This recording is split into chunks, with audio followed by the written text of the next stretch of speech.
in Germany landslide. And in sports, Ugandan weightlifter missing in Japan before Olympics. Details of these and more coming shortly.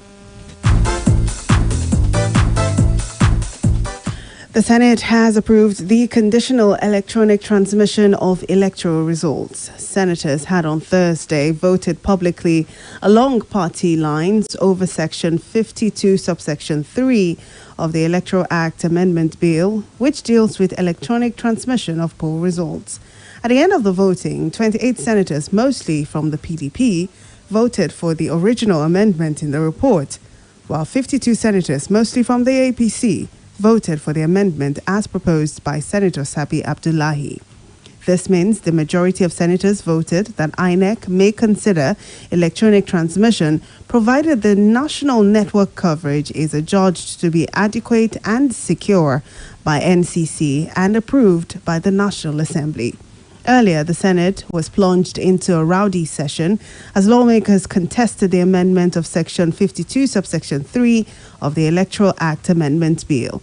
The new amendment, which was sought by Senator Sabi Abdullahi from Niger State and seconded by Senator Ali Ndume, provided that INEC may consider electronic transmission so far the national network coverage is adjudged to be adequate and secure by Nigeria Communications Commission and approved by the National Assembly. Meanwhile, the Senate has received the report of the Conference Committee on the Petroleum Industry Bill, the PIB. This was laid by the Senate Majority Leader, Senator Abdullahi Abubakar, on the floor of the Upper Legislative Chamber. While reacting to the conference report, Senator Siriaki Dixon from Bayelsa State registered the displeasure of some members over the processes and conclusions, disclosing that their positions were not included in the new PIB legislation.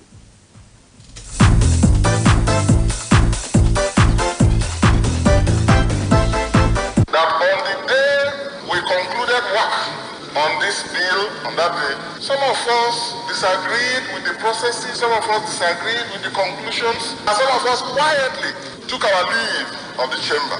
Our views, some of us, the contributions we wanted to make on this issue could not be accommodated or were not accommodated. The Senate President Ahmed Lawan, in his response, says the PIB report should be accepted in good faith as the resolution of the Senate cannot be reversed. When the Senate takes a resolution, it becomes the resolution of the Senate. Sometimes it goes our way, in a favorable way. Sometimes it goes against us. It's not exactly what we want. But I want to appeal to us. If you don't get it your way today, you may get it to your way tomorrow. So I will appeal to all of us that please, when the Senate takes a resolution, no matter how uncomfortable it is the resolution of the Senate. And at this point, the voice of the Senate President Ahmed Lawan there. Minister of Works and Housing, Babatunde Fashola, has said that the government of President Muhammadu Buhari had awarded 800 contracts over the last 6 years. Fashola also said, contrary to claims that Nigeria was facing a housing deficit, what was actually happening was a battle for urbanization, resulting in an influx of people from rural areas into urban areas, thus creating a demand and supply challenge.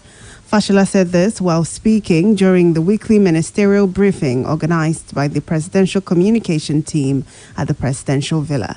The minister said he had liaised with some international development organizations, including the African Development Bank, and realized that the Nigerian housing deficit statistics were incorrect. We're not in a housing crisis, and this is the subject of a full discussion itself. I found the source of it. It was in a document in our ministry that it was written, and I've asked the author, and they said there was no verification, there was no basis, there was no data to support it.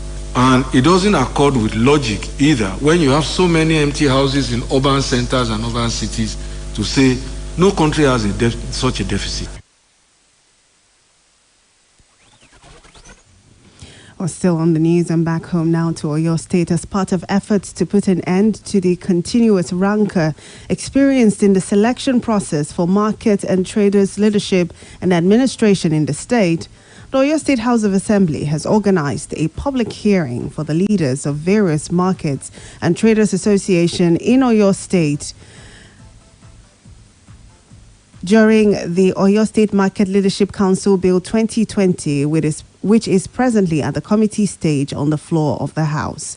The public hearing, which was organized by the House Committee on Trade and Commerce, chaired by Honorable Akitunde Olajide, was held at the House of Chiefs within the House of Assembly complex and had in attendance various groups of market men and women who submitted some amendments they wanted removed from the bill before it became law. The committee chairman, Honorable Olajide, in his opening speech, explained that the public hearing was put up to give opportunity to major stakeholders to contribute their quota to the process of lawmaking. The bill is long overdue in terms of the population of our market leaders, market men and women. In Oyo State, we have over 2 million traders, and there is no law ever that institutes them. And most of the time, they have conflict in selecting their leaders, maybe babalojas and iyalojas and all that. But the bill will make sure that they have a good transition, and also they have a leader that will be more constituted. So the bill is targeted to improve the way that they select their leaders and their babalojas and iyalojas in the state. Like we all know, in every society there must be someone as a leader, and of course the market leaders and market women and men are very important in our society, contribute to our economy, and the bill will be very, very good. At this point, it will solve the problem of yesterday, today, and tomorrow definitely. The stakeholders, while commending the legislative arm for coming up with the hearing on the bill, pleaded with the lawmakers handling the bill to look into all amendments and contributions submitted and also ensure that the law protects the members to handle their internal affairs without external intrusion. Adẹ̀tí kọ àwọn tiwa àti pé gbogbo aguriwo nǹkan tá à ń ṣe yìí èmi kàn rò pé ó wù ìjọba kí wọ́n ṣe ní gbangba ni tí wọ́n bá tẹ̀lé gbogbo àwọn ìwé tí oníkálukú bá kọ fún owó tó oníkálukú fẹ́ ká mọ̀ pé tí ìjọba bá fẹ́ ibẹ̀ wọ́n parí ẹ̀ sí ṣùgbọ́n níta àwọn ẹ̀fẹ́ wa mọ̀ pé bí tá a bá ti correct ni àwọn nǹkan tí wọ́n ṣe àmọ̀ pé gbogbo nǹkan ló ṣe torí pé kíni àwa lọ lọ́jà ṣùgbọ́n tí wọ́n ṣe yìí ó dáa torí pé kálàfẹ́ ọdún bá jọba kí ìjọba ọmọ bá yan aráàlú jẹ lọ́jọ́ iwájú káràlú náà mọ̀ bá ṣe kíni kí wọ́n mọ̀ bá yan ìjọba jẹ gbogbo táwa náà fẹ́ àti sọ fún wọn nítorí náà fẹ́ wọ́n ti sọ fún wa Ọlọ́run sì ràn wá lọ́wọ́. Well, still on the news, gunmen have killed the former Provost Marshal of the Nigerian Army, Major General Hassan Ahmed. Major General Hassan was killed on Thursday night along the Lokoja-Abuja road when his vehicle was attacked by assailants. The Nigerian Army spokesperson Onyema Nwachukwu said the sad incident occurred when the senior officer's vehicle was attacked by gunmen while transiting along Lokoja-Abuja road yesterday, the 15th of July, 2021. The late officer will be buried today at the Longi Barracks Cemetery. Until his death, he served as a director at the Army headquarters in Abuja. The incident comes a few days after gunmen killed the acting commanding officer of the 196 Battalion, Major M.S. Samaila. He was shot dead in Dundubus, Jigawa, while on his way to Kano from Maiduguri. The National Economic Council, NEC, has assured that there was no indication of an imminent lockdown as the nation braces up for COVID-19's third wave. Governor Babajide Sanwo-Olu of Lagos State said this in a briefing to State House correspondents after the virtual NEC meeting presided over by Vice President Yemi Osinbajo at the presidential villa. The governor said the vice president had assured that NEC would convene an emergency meeting on the COVID-19 third wave whenever the need arose. The World Health Organization (WHO) had warned of the spread of the COVID-19 Delta variant alongside the inconsistent use of proven public health measures, which it said was driving increases in both case numbers and deaths. Meanwhile, the federal government has declared Tuesday, July 20th and Wednesday, July 21st, 2021 as public holidays to mark this year's Eid al-Kabir celebration. The Minister of Interior, Ogbeni Rauf Aregbesola, who made the declaration on behalf of the federal government, congratulated all Muslim faithful and Nigerians at home and in the diaspora on this occasion. The minister assured that the administration of President Muhammadu Buhari is committed to the security of lives and property of every Nigerian, empowering the citizens for successful living, the provisions of social investment programs, and adequate security in the schools, especially with the spate of innocent school children being targets of kidnapping. Aregbesola, while wishing Muslim faithful a happy Eid al-Kabir celebration, advised all Nigerians to take responsibility by reporting any suspicious individuals and criminal activity to law enforcement agencies, especially during this festival. He also enjoined all Nigerians on the observance of all COVID-19 protocols, particularly the non-pharmaceutical measures, wearing of face masks, hand washing and social distancing designed to keep the transmission of the disease at bay. Well, still the news at 1 p.m. here on Splash 105.5 FM. Still ahead, at least 80 people dead and hundreds unaccounted for in Germany's flood.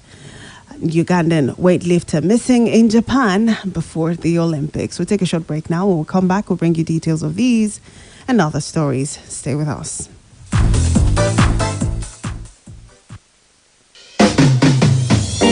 Hi, Oni. It's time for Foodco Festival of Savings. Really? Oh, yes. Foodco Festival of Savings return with a big bang with an incredible 25% off on winning baskets at an appointed time on your daily shopping. What? Other mouth-watering offers include Milo Energy Drinks, 450 grams at 970 naira. 3 crowns evaporated milk, 4 pieces at 780 naira. Malta Guinness can, 330 ml classic, now 875 naira. Coke Fanta Sprite PET, 50 cl, pack of 12, now 1,300 naira. Massive discounts on vegetable oil, wines, chicken, and other festive needs. Also available is free delivery on shopping above 3,000 naira when you shop on www.foodco.ng. Promo runs from 16th to 25th of July 2021. Foodco Festival of Saving. Available in all Foodco stores in Ibadan and online via www.foodco.ng. Offers available while stock lasts. Terms and conditions.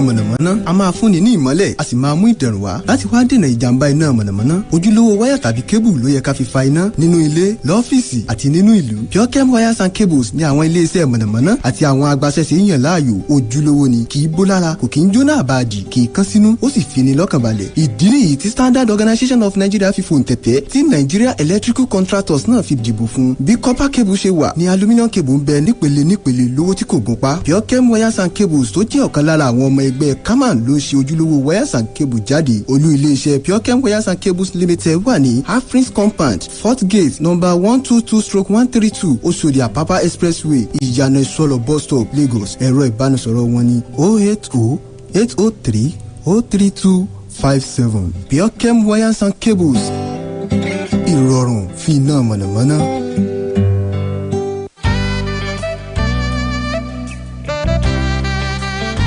Medical outreach program promoted by Daka Foundation in partnership with Steno Memorial Foundation, iFoundation Nigeria, Concerned Medics Foundation UK, and their international health partner UK is offering free medical services to you as a means of giving back to society. Free medical checkup, blood pressure, and blood sugar levels will be done. Free treatment on non-acute medical conditions, free eye tests and provision of free eyeglasses for common eye defects. Screening for common surgical conditions with plan for surgical procedures as indicated. Date, Saturday, 17th of July 2021, and the venue is the popular Makpu Hall, Ibadan. Please take advantage of this opportunity to get your health checked at no cost to you and by professionals. Health is wealth. Date Saturday, 17th of July 2021. Venue Makpu Hall, Ibadan.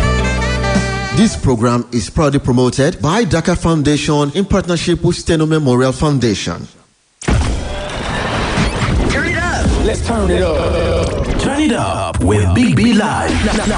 Sọ pé mo dúpẹ́. The 11th edition is coming to Jogger Center, Liberty Road, Ibadan on the 25th of July 2021. Come join Big B alongside Joe Praise, Chigoze Wisdom, Adeyinka Alashiyori, Timida Kolo, Kayode Oluwayomi Iben, and a host of others as we lift our praises to the Most High. Special presence, Pastor Austin Ologbese. Also featuring Dr. Smile, Woli Agba, Habib Benyin, MC BBO, and many more. You stand a chance to win amazing prizes. Raffle entry ticket is 1,000 naira only. For table bookings and inquiries, call 080-710-40087. Sponsors: Nescafe, MTN, Titan Farms, Capital Inn, Leah, Esther Ajayi Foundation, and You Fit Fly. Mark your calendars. 4 p.m. on the 25th of July 2021. Come join us for the 11th edition of Turn It Up with Big B Live. We move.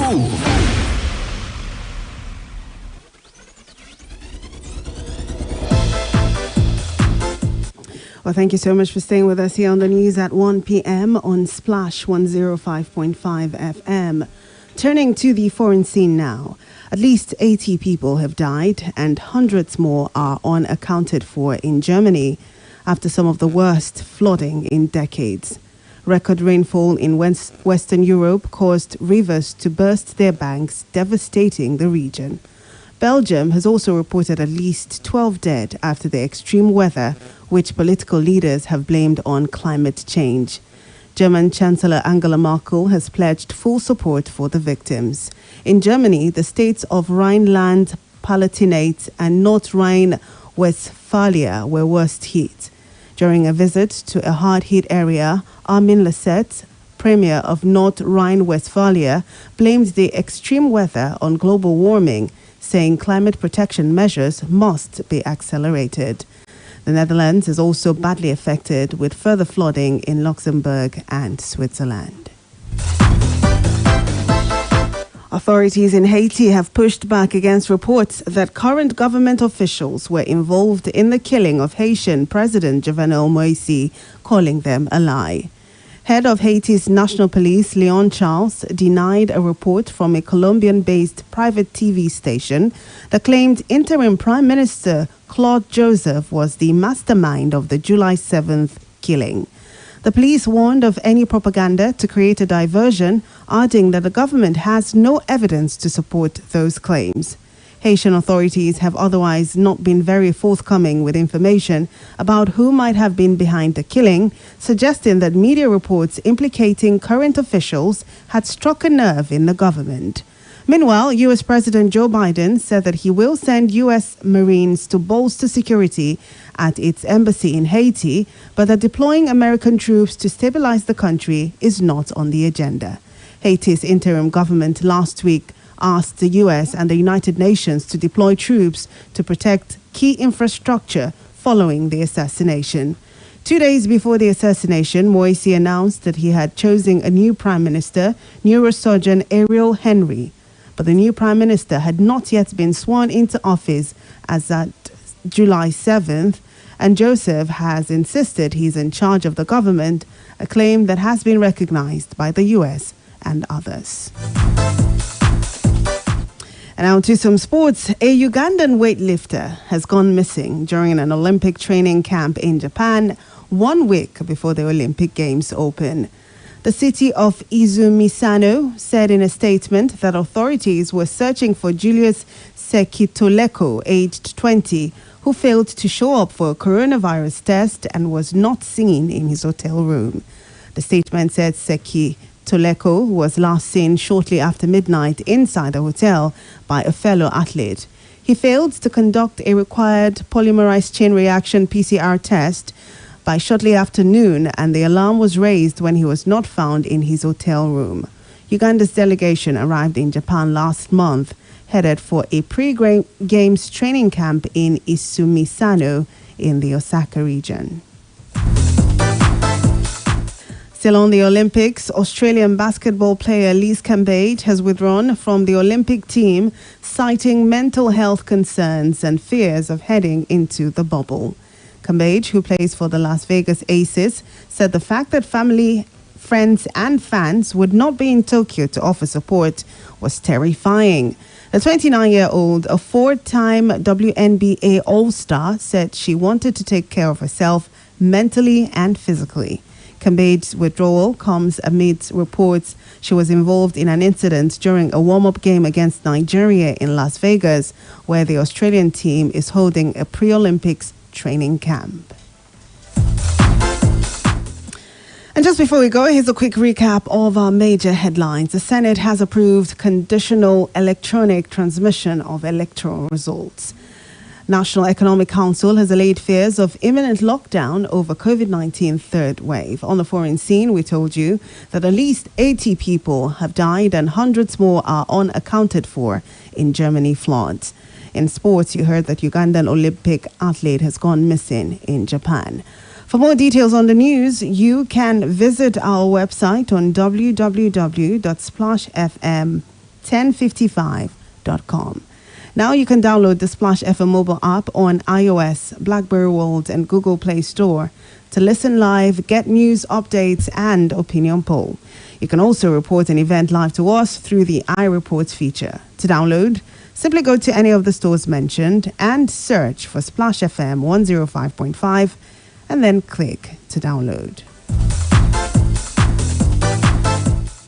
We've now come to the end of the news on Splash 105.5 FM, the Integrity Station and the best radio station in the southwest of the country. The news editor is Tunde Olawuwo, assisted by Chinwe Churchill.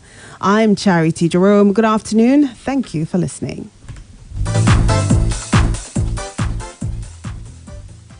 Quick, charge at 240. Hot news, cool vibes, sports, and more on the Integrity Station. We educate, that's why we are respected. We inform, that's why we are loved.